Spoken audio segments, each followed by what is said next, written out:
ဘလူးစစ်ကြောင်းဘဝပြောင်းသွားတဲ့ဆိုတဲ့အကြောင်းလေးတွေပြောပြမှာဖြစ်ပြီးလာဘကမှာ VVIP ခီးစဉ်ရှိတယ်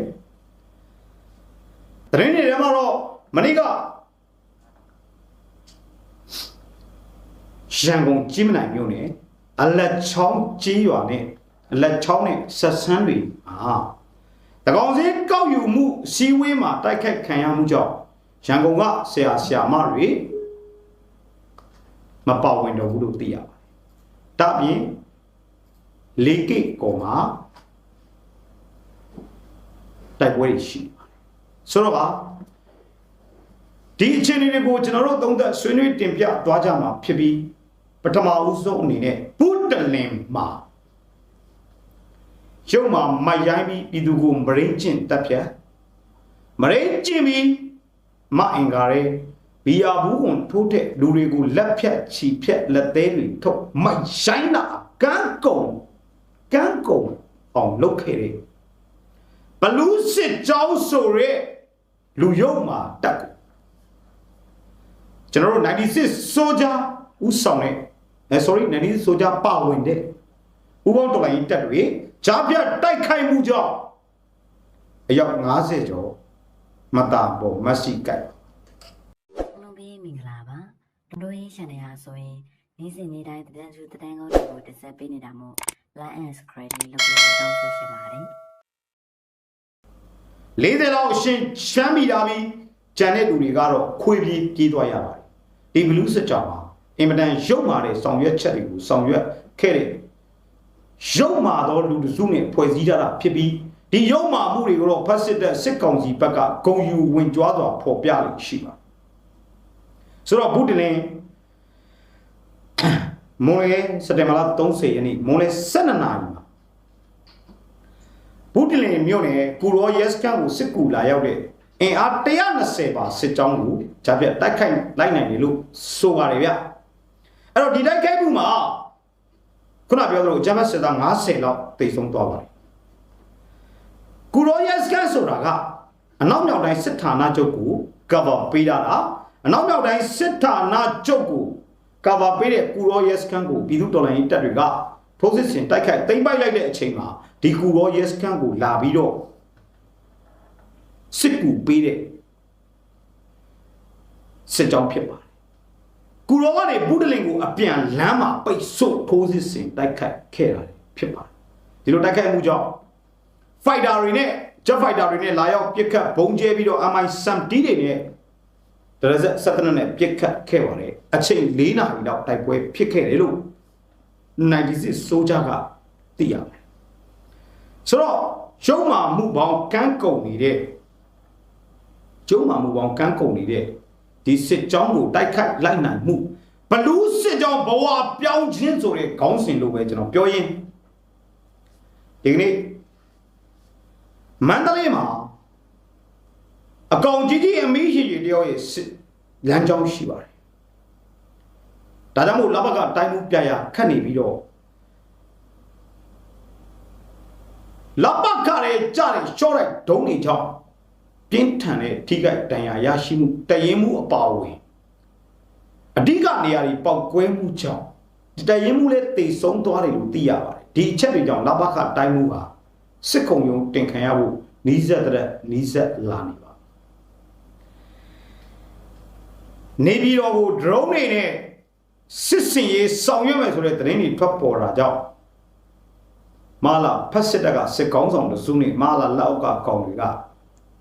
အိမ်မပြောစားမဝင်နဲ့စိုးရိမ်စိတ်အကြောက်တရားကိုငါတို့ရိုက်သွင်းခဲ့နိုင်ပြီဆိုတဲ့အချက်ကျွန်တော်တို့တွေ့လိုက်ရပါတယ်မင်းအောင်ဖက်စစ်တပ်ဟာဒီနေ့အချိန်ထိမိုက်တွင်းကိုတွင်းတူးအောင်နှက်နေတဲ့သူဖြစ်ပြီးတော့အမြင့်ပြတ်ချီမုံကြီးရလွယ်အခြားမရှိတဲ့အခြေအနေကိုရောက်နေပါတကောင်စင်းကောက်ယူမှုတွေနဲ့ပတ်သက်ပြီးတော့ရန်ကုန်တိုက်ခိုက်မှုတွေကြောင့်ဆရာမတွေမပါဝင်တော့ပဲ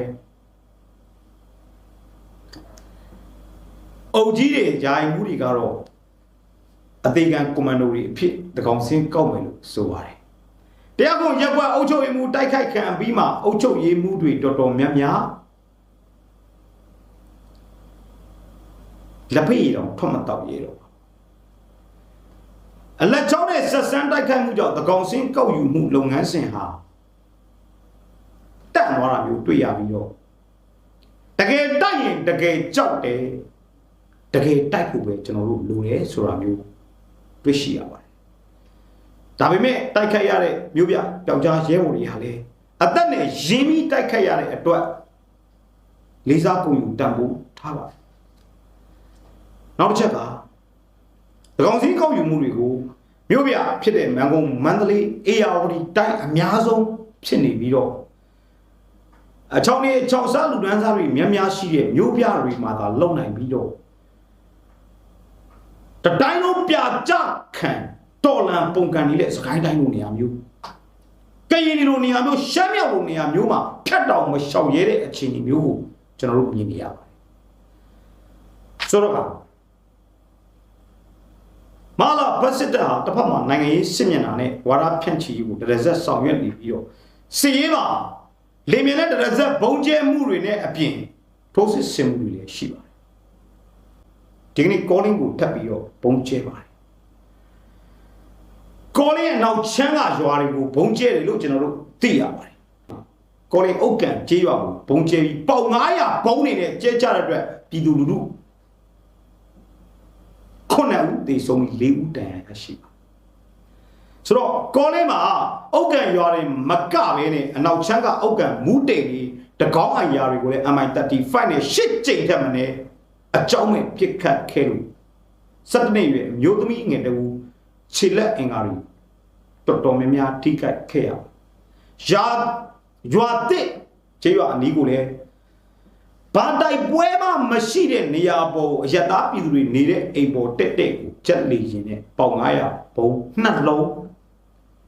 ကျဲချတိုက်ခတ်ခဲ့ကြပါတယ်ပြည်သူကိုမညမတာရဲရဲစက်တက်ဖြတ်ရုံမာနေမှုတွေကို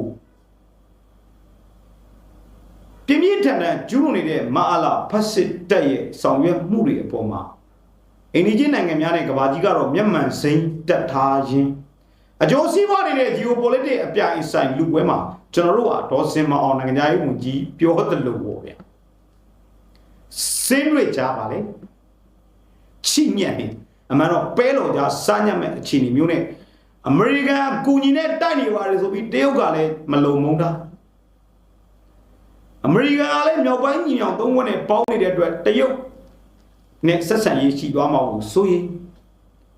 ဒီလိုကြားထဲမှာကျွန်တော်တို့တော်လန်ရေးရတော့ပဲတော်ကြားစားညက်ခံမဲ့တော်လန်ရေးမဟုတ်ပဲကြောက်တောင်ကြားတွေကဖောက်ထွက်လာမဲ့တော်လန်ရေးကြောက်တောင်ကြားတွေကဖောက်ထွက်လာမဲ့တစ်ပင်တစ်ညွန့်ကဲလို့ပြင်းထန်တဲ့အခြေအနေတွေအောက်ကနေပြီးတော့ရှုံးကြွတော်လန်ခဲ့တဲ့ကျွန်တော်တို့တော်လန်ရေးဟာဘုရားထုံးမြနေတဲ့စကားခက်စင်စင်နဲ့ခက်စင်စင်ပြောရရင်တရားမင်းစင်တာတော့ရက်မှာမဟုတ်ဘူးဆိုတဲ့အကြောင်းလေးပြောချင်ပါသေးတယ်ပြည်သူလူထုဟာမျိုးပြနေပြည်သူလူထုဆိုတဲ့အချောင်းလေး6စားလူနန်းစားများတဲ့နေရာတွေမှာဖက်စစ်တပ်ဟာအနိုင်ကျင့်ကျင်တိုင်းကျင့်နေတာမျိုးကိုလည်းကျွန်တော်တို့တွေ့ရှိရပါတယ်စီမပေးဘူးမင်းတို့စီ90သားတပတ်တစ်ခါလာတိုးဝယ်ဟုတ်ကဲ့ပါခင်ဗျစံတန်းစီဝယ်ဟုတ်ကဲ့ပါခင်ဗျမီးဖြတ်တယ်ကွာမလာဘူးဘာလုပ်လဲဟုတ်ကဲ့ပါခင်ဗျမီးဖြတ်တယ်မီတာတွေနှစ်ဆဆောင်ကွာဟုတ်ကဲ့ပါခင်ဗျဒီလိုအခြေအနေမျိုးတွေနဲ့ဖက်စစ်တပ်အနိုင်ကျင့်ရုပ်မာခြင်းတိုင်းရုပ်မာနေတဲ့မျိုးပြတွေမှာအချောင်းတွေအချောင်းစားတွေကတော့ကိုယ်နဲ့မဆိုင်ဘူးဆက်လက်နေထိုင်ရင်တော်လန်ပြည်သူတွေနဲ့ယနေ့အချိန်ကြီးထောက်ပို့နေတဲ့ပြည်သူလူထုတွေကတော့အန်တကြိတ်ကြိတ်နဲ့တိုင်းတဲ့ပြည်နယ်စနေလေးဟူလုံးကဘယ်နေ့လာတိုက်မှာလဲဘယ်နေ့လာတိုက်မှာလဲလို့တမေးလေးမင်းနေတဲ့အတန်တမျောမျောဖြစ်နေတဲ့အကြောင်းလဲကျွန်တော်တို့သိရှိပါတယ်ဆိုတော့ဒီကနေ့မှာလက်ရှိဖြစ်ပေါ်နေတဲ့အခင်းချင်းတွေမှာကျွန်တော်တော်လှန်ရေးဟာခေါင်းဆောင်တရက်လိုအပ်နေပါကိုကျိုးမဖတ်တော့ရဲရင်တော့ပြည်သူကိုဥဆောင်မှုပေးနိုင်တော့ခေါင်းဆောင်မျိုးလိုအပ်နေတာ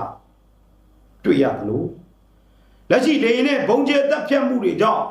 တစိမ့်စိမ့် နာကျင်ခံစားမှုတွေကိုစဉ်းစားရင်းတစ်ချိန်လုံးကမျောလင့်ခဲ့မှုတွေငှက်กินနဲ့ငှက်กิน project ကြီးဟာလေစုပ်စမြို့စပျောက်ကွယ်သားတာမျိုးကျွန်တော်တို့တွေ့ရပါတယ်။ American dollar ဘီလီယံနဲ့ချီတဲ့ပတ်စံတွေဟာလက်စုပ်လက်ကင်ပြစရာမရှိပဲရောချခံရတဲ့အခြေအနေမျိုးနဲ့လေနဲ့ဘုံကျဲမှုကြောင့်ပြည်သူလူထုဟာဒုက္ခဆင်းရဲပေါင်းမြောက်များစွာနဲ့ရင်ဆိုင်နေကြပါတယ်။ဒါကြောင့်ခုနစကားလေးပြန်ဆက်ရည်မင်းအောင်လှိုင်ဖက်စစ်တပ်ဟာဗတ်ပေါင်းစုံစစ်မျက်နှာတွေနိုင်ငံရေးစစ်ရေးလေကြောင်းပုံကျဲမှုတွေတရဆက်စက်တင်ဘာလလယ်တော့မှစတင်ဆောင်ရွက်လာတာမျိုးကိုတွေ့ရပြီးတော့တဘာဝဘေးမဟုတ်တဲ့လူပေးတဲ့ဒုက္ခရည်ကြီးခြင်းကိုသိမြင်ကြဖို့ပြောချင်တာဒါကြောင့်မင်းအောင်လှိုင်ဖက်စစ်တပ်ဟာနီးပေါင်းစုံနဲ့တံမြန်ထိုးစစ်ဆင်မှုကိုဆောင်ရွက်နေတာမျိုးကိုကျွန်တော်တို့တွေ့ရပြီးကျွန်တော်တို့မြို့သားညီညွတ်ရေးအစိုးရNUG အစရှိတဲ့တော်လှန်ရေးအင်အားစုများဘက်ကလည်းခိုင်ခိုင်မာမာစုစုစည်းစည်းနဲ့တုံ့ပြန်ဆောင်ရွက်နိုင်မှုနှိကွေးနေမယ်ဆိုရင်တော့ပြည်သူလူထုကအင်မတန်ဒုက္ခတွေတရက်တရက်ပို့ပြီးတော့ခံစားနေကြရမှာဖြစ်ပါတယ်။ဒီကုန်းပိုင်းကိုပြောရရင်မြို့သားညီညွတ်ရေးအစိုးရနဲ့ NUCC ရဲ့ရွေးကောက်ပွဲစန့်ကျင်ရေးပူးတွဲကော်မတီရဲ့ထုတ်ပြန်ကြေညာချက်တစ်စောင်ထွက်လာပါတယ်။အရင်ပြောနေကြစကားတွေလိုပဲရွေးကောက်ပွဲကိုယုံကြည်မရှိဘူးပြည်သူလူထုရဲ့တင်မြှောက်ထားတဲ့မဲနဲ့ဒါတွေပေါ့နော်စစ်တပ်ကလုပ်တဲ့ရွေးကောက်ပွဲဆိုတာကတော့ဘယ်တော့မှမဖြစ်တဲ့ညာပဲဒီချက်တွေပါဝင်တဲ့ကြေညာချက်တစ်စောင်ထွက်ပေါ်လာပါလက်တွေ့မြေပြင်ဆောင်ရွက်မှုတွေကိုလည်းကြေညာချက်တွေတဲ့ပို့တဲ့လက်တွေ့မြေပြင်ဆောင်ရွက်ဥဆောင်စီယုံတိမ်သွင်းပြူသူပြိုးထောက်တိုက်ခိုက်ရဲရင်ဒါမျိုးတွေလည်းညော်နေမိပါတယ်လို့ပြောကြရင်ဒီနေ့ညတော့တိုးဒီလောက်ပါပဲအားလုံးကိုကျေးဇူးတင်ပါ